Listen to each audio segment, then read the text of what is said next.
है आप सभी का हमारे आज के सेशन में, जिसमें हम चर्चा कर रहे हैं भगवत गीता के अध्याय संख्या 7 श्लोक संख्या 24 को। तो ये भी बड़ा ही महत्वपूर्ण श्लोक है। प्रभुपाद बहुत बार इसके फर्स्ट स्टैंजा को कोट करते हैं और बहुत ही आवश्यक है ये श्लोक भी, तो इसलिए पढ़ते हैं। अव्यक्तम व्यक्तिमापनन्नम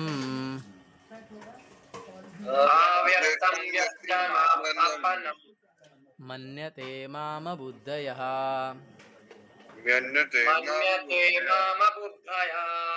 परं भावम् अजानन्तो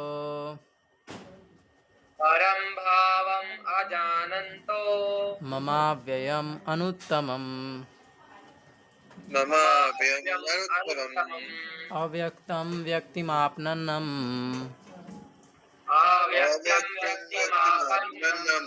मन्यते माम बुद्धयः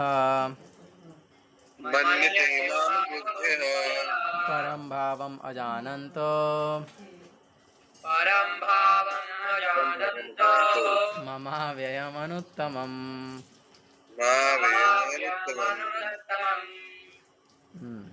तो यस, श्लोक का अनुवाद है, बुद्धिहीन मनुष्य मुझको मतलब भगवान को ठीक से ना जानने के कारण सोचते हैं कि मैं यानी भगवान कृष्ण पहले निराकार था और मैंने इस रूप को धारण किया है।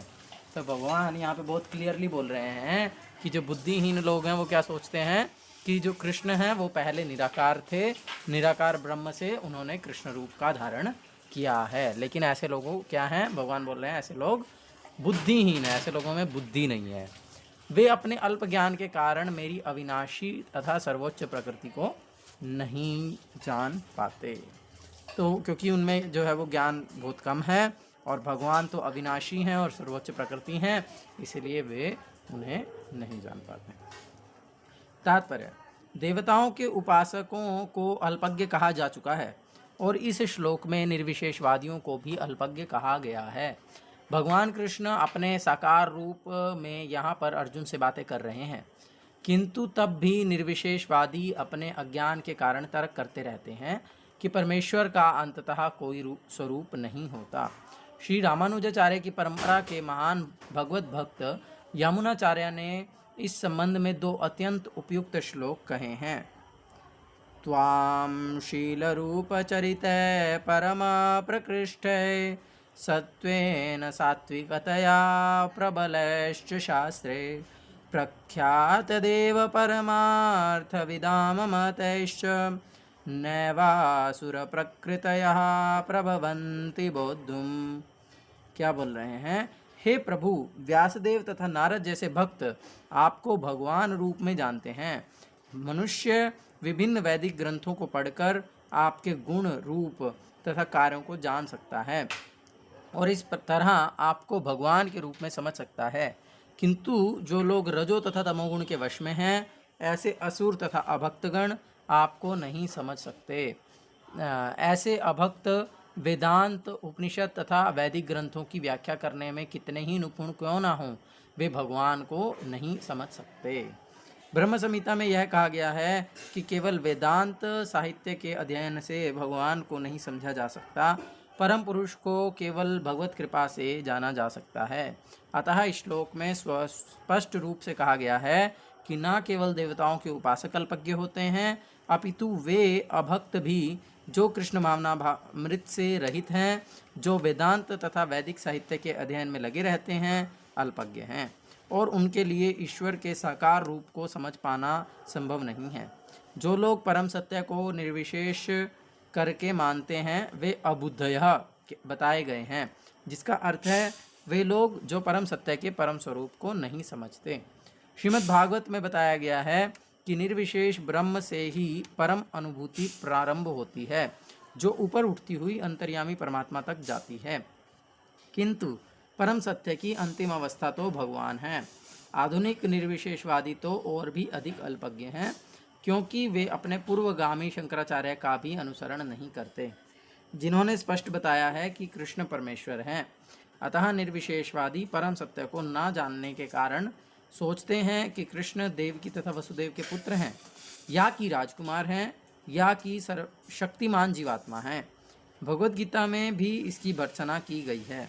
अवजानन्ति माम मूढ़ा मानुषिम तनुमाश्रिता, केवल मूर्ख ही मुझे सामान्य पुरुष मानते हैं। तथ्य तो यह है कि कोई बिना भक्ति के तथा कृष्ण भावनामृत विकसित किए बिना कृष्ण को नहीं समझ सकता। इसकी पुष्टि भागवत में हुई है। अथापि ते देव पदाम्बुजं हरे पदाम्बुजद्वयं प्रसादलेशानुगृहीत एव हि जानाति तत्त्वं भगवन्महिमनो नाचान्य एको अपि चिरं विचिन्तवन्। हे प्रभु, यदि कोई आपके चरण कमलों की रंच मात्र भी कृपा प्राप्त कर लेता है तो वह आपकी महानता को समझ सकता है, किंतु जो लोग भगवान को समझने के लिए मानसिक कल्पना करते हैं वे वेदों का वर्षों तक अध्ययन करके भी नहीं समझ पाते। कोई ना तो मनोधर्म द्वारा ना ही वैदिक साहित्य की व्याख्या द्वारा भगवान कृष्ण या उनके रूप को समझ सकता है। भक्ति के द्वारा ही उन्हें समझा जा सकता है। जब मनुष्य हरे कृष्णा कृष्ण कृष्ण हरे हरे, हरे राम राम राम हरे हरे, इस महानतम जप से प्रारंभ करके कृष्ण भावनामृत में पूर्णतया तन्मय हो जाता है, तभी वह भगवान को समझ सकता है। अभक्त निर्विशेषवादी मानते हैं कि भगवान कृष्ण का शरीर इसी भौतिक प्रकृति का बना है और उनके कार्य, उनका रूप इत्यादि सभी माया है। वे निर्विशेषवादी मायावादी कहलाते हैं। ये परम सत्य को नहीं जानते। 20वें श्लोक में स्पष्ट है, कामस्तैस्ते ज्ञाना प्रपदन्ते अन्य देवता। जो लोग काम इच्छाओं से अंधे हैं वे अन्य देवताओं की शरण में जाते हैं। यह स्वीकार किया गया है कि भगवान के अतिरिक्त अन्य देवता भी हैं जिनके अपने अपने लोक हैं और भगवान का भी अपना लोक है। जैसा कि 23वें श्लोक में कहा गया है, देवान देवयजो यान्ति मद्भक्ता यान्ति मामपि। देवताओं के उपासक उनके लोकों को जाते हैं और जो कृष्ण के भक्त हैं वे कृष्ण लोक को जाते हैं। यद्यपि यह स्पष्ट कहा गया है, किंतु तो भी मूर्ख मायावादी यह मानते हैं कि भगवान निर्विशेष हैं और ये विभिन्न रूप उन पर ऊपर से थोपे गए हैं। क्या गीता के अध्ययन से ऐसा प्रतीत होता है कि देवता तथा उनके धाम निर्विशेष हैं? स्पष्ट है कि ना तो देवतागण और ना ही कृष्ण निर्विशेष हैं। ये सभी व्यक्ति हैं। भगवान कृष्ण परमेश्वर हैं, उनका अपना लोक है और देवताओं के भी अपने अपने लोक हैं। तो एकदम क्लियर एक्सप्लेनेशन है। प्रभुपाद एकदम सरल शब्दों में, सरल भाषा में सारी चीज़ों को एक्सप्लेन कर दिए हैं। लेकिन बहुत सारे जो मायावादी, अद्वैतवादी, निर्विशेषवादी होते हैं, अगर आप उनको सुनेंगे गलती से भी तो आप देखेंगे कि वो किस तरह से बातों को घुमा देते हैं और किस तरह से आपके दिमाग को पागल कर देंगे और फिर आपको समझ में ही नहीं आएगा कि है क्या। इतनी बड़ी बड़ी बातें करेंगे, जैसे कि हम भगवद गीता में देखते हैं, याम इमाम पुष्पिताम वाचम प्रवदन्ति विपश्चिता वेदवादरतः पार्थ नान्यस्तिवादिना, कि जो वेद है ना, वेद हमने पहले भी जाना है कि वेद कैसे हैं, वृक्ष के समान है ना, निगमा कल्पतरोर गलितम फलम। तो जब वेद हैं वो तो वृक्ष के समान हैं और उस वृक्ष पर क्या है, यामिमाम पुष्पिता वाचम। उन वेदों में क्या है, फूलों से लदी हुई बहुत सुंदर सुंदर बातें हैं। मतलब अगर मान लीजिए कोई कली है, कोई है ना टहनी है और उस पर बहुत सुंदर सुंदर फूल खिले हैं तो वो देखने में बड़ी सुंदर लगती है ना।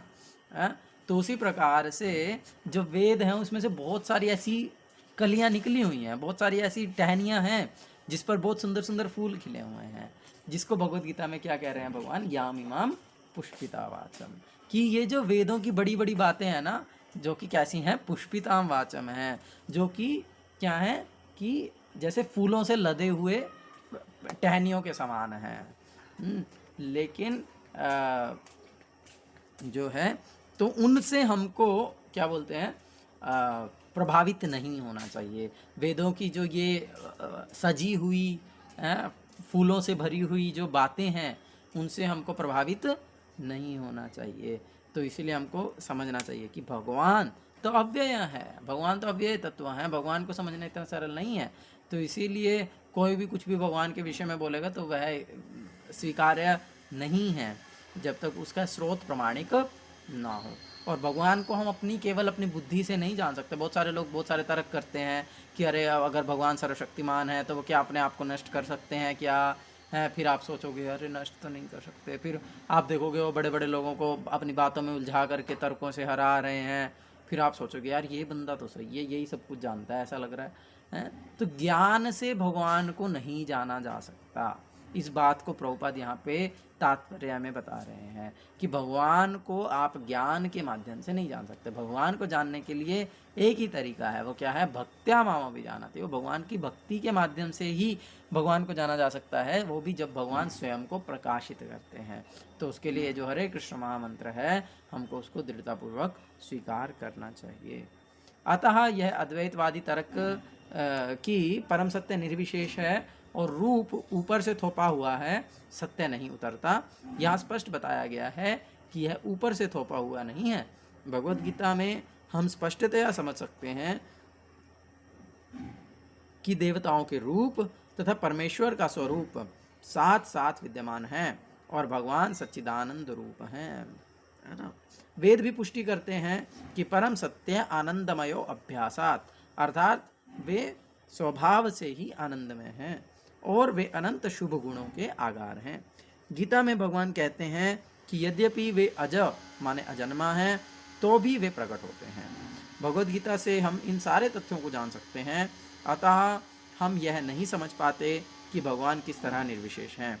जहाँ तक कि गीता के कथन हैं उनके अनुसार निर्विशेषवादी अद्वैतवादियों का यह आरोपित सिद्धांत मिथ्या है। यहाँ यह स्पष्ट है कि परम सत्य भगवान कृष्ण के रूप और व्यक्तित्व दोनों हैं। ठीक है, तो परम सत्य जो है वो भगवान कृष्ण हैं और उनके रूप भी है और उनका व्यक्तित्व भी है। मतलब वो इम्पर्सनल नहीं है, वो निर्विशेष नहीं है ना। तो ये यहाँ पर सिद्धांत स्थापित किया गया है। लेकिन फिर प्रश्न आता है कि फिर लोग समझ क्यों नहीं पाते हैं? लोग क्यों फिर भी भगवान को निर्विशेष मानते हैं, क्यों भगवान के आकार को स्वीकार नहीं कर पाते हैं, है ना। इस प्रकार से तो वो फिर भगवान इस श्लोक में बता रहे हैं। ठीक है जी, कृपया दोहराइए। नाहं प्रकाश सर्वस्य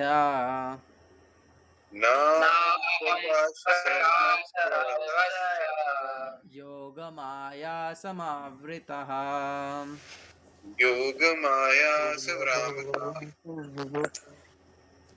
मूढ़ो अयं नाभिजानाति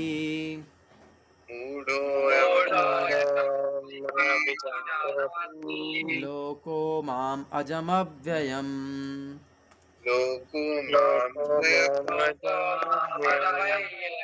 नाहं प्रकाश सर्वस्य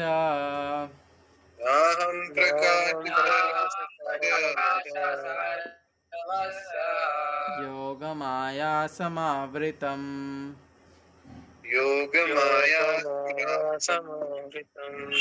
मूढ़ोऽयं नाभिजानाति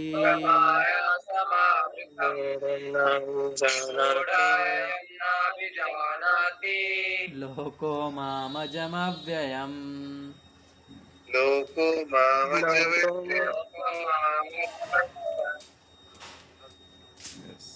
अनुवाद: मैं मूर्खों तथा अल्पज्ञों के लिए कभी भी प्रकट नहीं हूँ, उनके लिए तो मैं अपनी अंतरंगा शक्ति द्वारा आच्छादित रहता हूँ।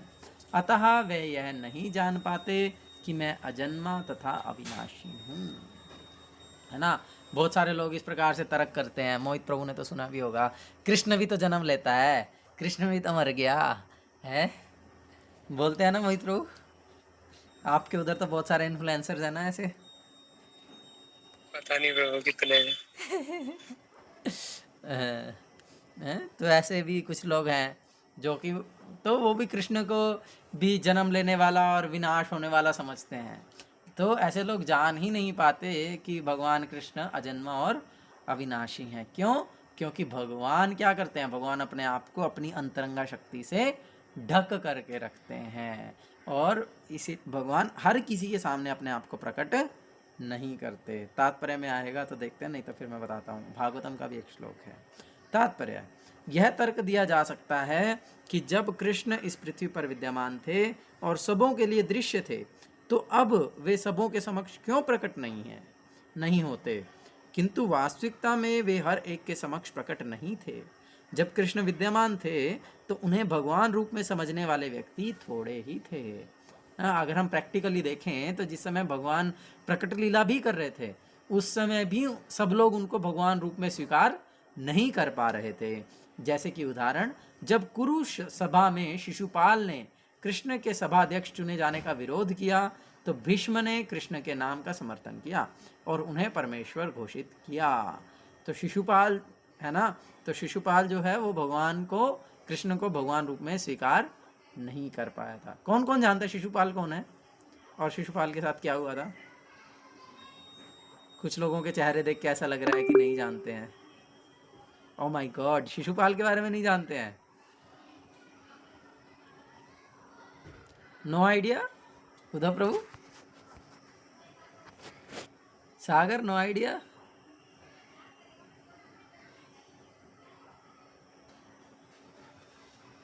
क्या ऋषभ, निशांत,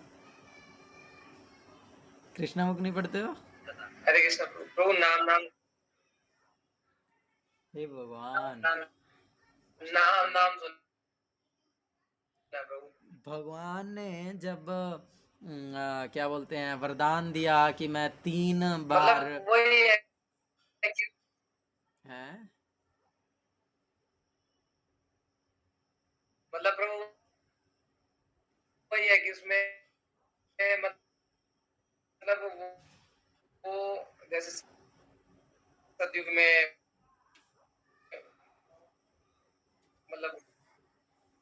मतलब सुन रहा है और तो कुछ सुन नहीं रहा आपकी तरफ से।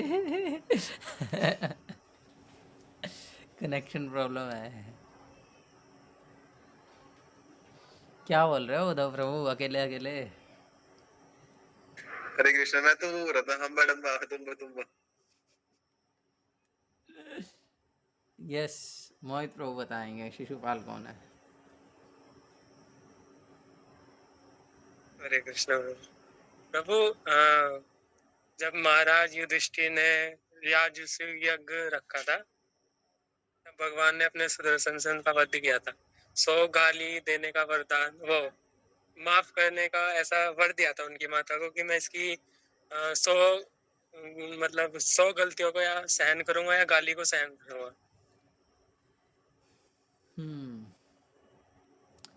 तो जब भगवान राम रूप में प्रकट हुए थे तो उस समय वे किसको मारने के लिए प्रकट हुए थे? भगवान 3 रूप लिए हैं। एक तो पृष्णी और सुत्तपा के गर्भ से, पृष्णी गर्भ के रूप में, फिर उसके बाद कौशल्या और दशरथ से राम के रूप में, और फिर देवकी और वसुदेव से। सॉरी। तो फिर गोविंदा, देवकी और वसुदेव से कृष्ण के रूप में। तो इसीलिए जब भगवान राम रूप में आए थे तो उन्होंने रावण और किसका वध किया था? कुंभकर्ण का। उससे पहले हिरण्याक्ष और हिरण्यकशिपु का।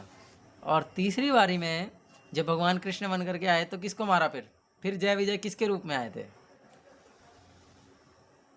कंस के रूप में? नहीं, तो फिर जय विजय बन करके आए थे शिशुपाल और दंतवक्र। तो शिशुपाल वो हैं, भगवान के पार्षदों में से ही एक हैं। और वो जो शिशुपाल हैं वो भगवान को 100 बार गाली दिया। वही राजसूय यज्ञ में जब भगवान को स्वीकार किया गया कि ये परमेश्वर हैं और ये सभी के द्वारा पूजित हैं, तो शिशुपाल जो कि भगवान से बहुत ईर्ष्या करता था उसने स्वीकार नहीं किया और उसने फिर भगवान को वहाँ पे गाली देना शुरू किया। और जैसे ही उसने 100 गालियाँ दी, 100वीं गाली होते ही भगवान ने अपने सुदर्शन से शिशुपाल के सिर को धड़ से अलग कर दिया। तो इस प्रकार से शिशुपाल था। और भी कई उदाहरण है, पौंड्रक का उदाहरण है। अब पौंड्रक कौन है? इसीलिए आप लोगों को कृष्णा बुक पढ़ने की आवश्यकता है। अब लग रहा है नेक्स्ट कृष्णा बुक पे ही जाना पड़ेगा। कृष्ण लीला नहीं जानते हो? इतना बेसिक कृष्ण लीला भी नहीं जानते हैं? क्या किया बचपन से? हे भगवान।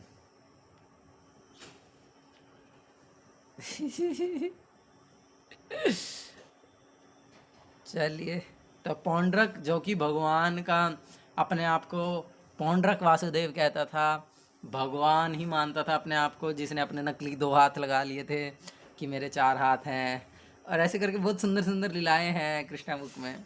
इवन दुर्योधन तक भी कृष्ण को भगवान रूप में स्वीकार नहीं करते थे, और धृतराष्ट्र तो स्वीकार करके भी नहीं मानते थे। बोलते थे कि मैं जानता हूँ कि आप परम भगवान हो, लेकिन मैं मेरे पुत्र मोह में इतना अंधा हो चुका हूँ कि मैं उसकी बात को छोड़ नहीं सकता।